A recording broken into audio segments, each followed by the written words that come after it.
వి gold trusted gold buyers తాకట్టులో ఉన్న బంగారాన్ని విడిపించి ఈ రోజు ఉన్న మార్కెట్ ధరకే కొనబడును. మరిన్ని వివరాలకు సంప్రదించండి 77107720. బీఆర్ఎస్ పార్టీ రజతోత్సవ వేడుకలకు సర్వం సిద్ధమవుతున్నటువంటి నేపథ్యంలో ఎలకతుర్తి దగ్గర ఆ ఏర్పాట్లు కూడా భారీగా జరుగుతున్నాయి. మొత్తం 1500 ఎకరాల సువిశాల ప్రాంగణంలో జరుగుతున్నటువంటి ఈ మహాసభకు కూడా ఇక్కడ రాష్ట్రం వ్యాప్తంగా వచ్చేటువంటి అవకాశం ఉంటుంది. ఒక దేశమంతా ఆసక్తికరంగా చూస్తున్నటువంటి పరిస్థితి ఉన్నటువంటి నేపథ్యంలో ఎట్లాంటి పరిస్థితులు ఉన్నాయి, ఒకసారి ఇక్కడ సభాస్థలిని కూడా రోజుకొకరు అంటే రాష్ట్రంలో ఉన్నటువంటి ప్రధాన నేతలందరూ కూడా రోజుకొకరు వచ్చి ఇక్కడ సమీక్ష చేస్తున్నారు. ఏర్పాట్లపై కూడా వాళ్ళు ఆరా తీస్తున్నటువంటి పరిస్థితి. ప్రస్తుతానికి మాజీ ఎమ్మెల్యే దాసం వినయ్ భాస్కర్, ప్రభుత్వ చీఫ్ విప్ గారు మాజీ ఉన్నారు. ప్రస్తుతానికి సార్ ఇప్పటివరకైతే ఎట్లా అనిపిస్తుంది సార్? ఈ ఏర్పాటు చూస్తుంటే ఒక ఉత్సాహపూరితమైనటువంటి వాతావరణం గతంలో కంటే భిన్నంగా కనిపిస్తుంది. సభలు సమావేశాలు నిర్వహించడంలో బీఆర్ఎస్ పార్టీకి సాట్ లేదన్నటువంటి సూచనలు కూడా చూస్తుంటే వేదిక చూస్తుంటే కనిపిస్తుంది. మనకు ఎట్లా అనిపిస్తున్నారు వాతావరణం? అంటే కేసీఆర్ గారు తెలంగాణ కోసము 25 ఏళ్ల క్రితము టీఆర్ఎస్ పార్టీ స్థాపించినప్పుడు తొలి రోజులలోనే మరి కరీంనగర్లో సభ నిర్వహించిండు. అది కూడా బ్రహ్మాండంగా సక్సెస్. వరంగల్ని అయితే లెక్కలేని ఉద్యమ సమయంలో తెలంగాణ రాష్ట్ర సాధన కోసం మరి 10ల సంఖ్యలో సభలు నిర్వహించిండు. ఒక సభ కన్నా ఒక సభ ఎక్కువ వచ్చిండు. సింహగర్జన అయితే 20 లక్షల మంది వచ్చిండు. కాబట్టి కేసీఆర్ గారి సభ అంటేనే రికార్డ్ బ్రేక్. ఆ రికార్డ్ బ్రేక్ వారే బ్రేక్ చేసుకోవాలి తప్ప ఏ పార్టీయో ఏ నాయకుడో బ్రేక్ చేయలేడు. మీరు చూసినట్టయితే ఇక్కడ 1268 ఎకరాలేమో మరి రైతులు స్వచ్ఛందంగా ఇచ్చిండ్రు. అంటే వారిలో ఒక కేసీఆర్ పైన బీఆర్ఎస్ పైన ఉన్నటువంటి అభిమానంతో ఇచ్చింది తప్ప 1200 మంది రైతులను మరి ఏదో బెదిరించే ఏదో చేయలేము. కానీ స్వచ్ఛందంగా ఇచ్చిండ్రు. ఇప్పుడు చూసినట్టయితే అది మొన్ననే కోత అయిపోయింది. మా 300 ఎకరాలు కూడా తీసుకోవాలని చెప్పి అక్కడ రైతాంగం కూడా అంటున్నారు. అంటే ఈ తీరుగా బీఆర్ఎస్ పైన కేసీఆర్ పైన ప్రజానికానికి ఉన్నటువంటి ప్రేమ అభిమానం మనకు కనబడుతుంది.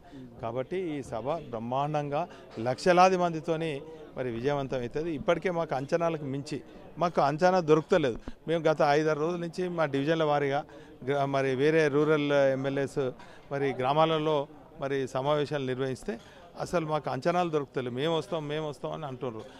వాహనాలు దొరుకుతలేవు మాకు. ఇప్పుడు ఆర్టీసీ బుక్ చేసినాం, టూరిజం బుక్ చేసినాం, స్కూల్ బస్ బుక్ చేసినాం, జీబులు, టాటా సఫారీలు ఇవన్నీ బుక్ చేసినాం, అయినా దొరుకుతలేవు. కాబట్టి మరి మా ఆటో సోదరులు అయితే స్వచ్ఛందంగా ఆ రోజు సభకు వచ్చే వాళ్ళందరినీ కూడా ఫ్రీగా తీసుకొస్తామని చెప్పడం జరిగింది. మరి ఈరోజు చూసినట్టయితే జగదీష్ రెడ్డి గారి కాన్స్టిట్యున్సీ నుంచి ఎడ్ల బండ్లతోని ఆల్రెడీ బయలుదేరినాయి. అంటే ఈ తీరుగా ఈ సభకు రావాలి, కేసీఆర్ గారిని చూడాలి, కేసీఆర్ చెప్పిన మాటలు వినాలి, మరి స్ఫూర్తి చెందాలి అని చెప్పి లక్షలాది మంది చూస్తున్నారు. కాబట్టి సభ అంచనాకు మించి సక్సెస్ అయింది. సార్ ఎక్కడ సభ నిర్వహించినా ఒక రకమైన ప్రత్యేకత. వరంగల్లో సభ అంటేనే అందరి దృష్టి మళ్ళీ ఒక ఉద్యమ స్ఫూర్తికి ఒక నిదర్శనంగా కూడా అంటున్నారు. ఇప్పుడు మరి రజతోత్సవ వేడుకలు అనుకోవచ్చా, లేకపోతే మరో పోరాటానికి సిద్ధమవుతున్నటువంటి పరిస్థితులు అనుకోవచ్చా? ఇది ఇప్పుడు కాంగ్రెస్ ప్రభుత్వ పనితీరు మీద ఒక ధ్వజం ఎత్తేటువంటి పరిస్థితులు ఈ సభ వేదికగా చెప్పబోతున్నారా? మా పార్టీ 25 ఏళ్లలో అడుగుపెట్టింది కాబట్టి ఒక పండుగ లాగా అంటే ఉత్సాహభరితంగా మళ్ళా ఉద్యమ స్ఫూర్తితోని మేము ఈ సభను విజయవంతం చేయాలని చూస్తున్నాం. అందరికైతే మాకైతే ఉత్సాహంగా ఉన్నది. ఎందుకంటే ఒక యువకుడు 25 ఏళ్ళ యువకుడు ఎంత ఉత్సాహంగా పనిచేస్తాడు, తన టార్గెట్ రీచ్ అయ్యేదానికో తను నిర్దేశించుకున్నటువంటి కార్యక్రమాన్ని విజయవంతం చేసేదానికి ఎంత ఉత్సాహంగా పనిచేస్తాడు. ఆ తీరుగా బీఆర్ఎస్ పార్టీ శ్రేణులలో అంత ఉత్సాహం, పట్టుదల, అంకిత భావంతో ఉన్నారు. ఇంకోటి సార్, ఇప్పుడు ఇంత ఎండాకాలం కూడా సభ నిర్వహిస్తున్నటువంటి నేపథ్యంలో ఇక్కడ వాహనాలు కూడా 50,000 పైచీలకు మీరు చెప్తున్న దాన్ని బట్టి చూస్తుంటే అంచనాలకు అందని విధంగా కనిపిస్తుంది. అట్లాంటప్పుడు మరి దీన్ని ఎట్లా కోఆర్డినేట్ చేయగలుగుతారు, సమన్వయం చేయగలుగుతున్నారు? ఇప్పుడు వచ్చేటువంటి ఎండాకాలంలో ఉన్నటువంటి జన సమీకరణకు మీరు ఎట్లా ప్రణాళికలు, వచ్చినటువంటి వాళ్ళకి ఫెసిలిటీస్ ఎట్లా ఉన్నాయి? అంటే వచ్చే వాహనాలు అన్నీ కూడా పార్కింగ్ స్థలం అంటే సుమారు 1000 ఎకరాల పార్కింగ్ స్థలంలో వాళ్ళకు నిర్దేశించినాడు. ఏ జిల్లాకు ఆ జిల్లా ప్లేస్ నిర్దేశించినాం. ఆ జిల్లాలో ఇప్పటికీ ఆ జిల్లా నాయకులకు లొకేషన్లు పంపించాం. ఆ వాహనాలను కూడా అక్కడ రావాలి. వస్తున్నటువంటి వాహనాలు ఎక్కడ కూడా మరి కొలిడ్ కాకనో లేకుంటే దాన్ని జామ్ కాకుండా మేము ఒక 2000 మంది బీఆర్ఎస్ పార్టీ శ్రేణులకు శిక్షణ ఇవ్వడం జరిగింది. ఆ శిక్షణ రిటైర్డ్ ట్రాఫిక్ పోలీసు వాళ్ళు, అదేవిధంగా ఎక్స్ సర్వీస్ మెన్ పార్టీ మీద అభిమానంతో వాళ్ళు సుమారు ఒక 50 మంది వాళ్ళకు ట్రైనింగ్ ఇవ్వడం జరిగింది. మరి ఖచ్చితంగా మేము స్వచ్ఛందంగా ఇది పండుగ అంటే ఇప్పుడు మీరు చూసినట్టయితే మా వరంగల్ జిల్లాలో మరి సమ్మక్క సారక్క జాతర చెప్తారు. సుమారు 1 కోటి మంది వస్తారు. ఎట్లా వస్తారు, ఎవరు వస్తారు ఏందనేది స్వచ్ఛందంగా వస్తారు. అదే తీరుగా ఒక జాతరను తలపించే విధంగా ఈ సభ జరుగుతుంది, విజయవంతం అవుతుంది. Okay, thank you sir.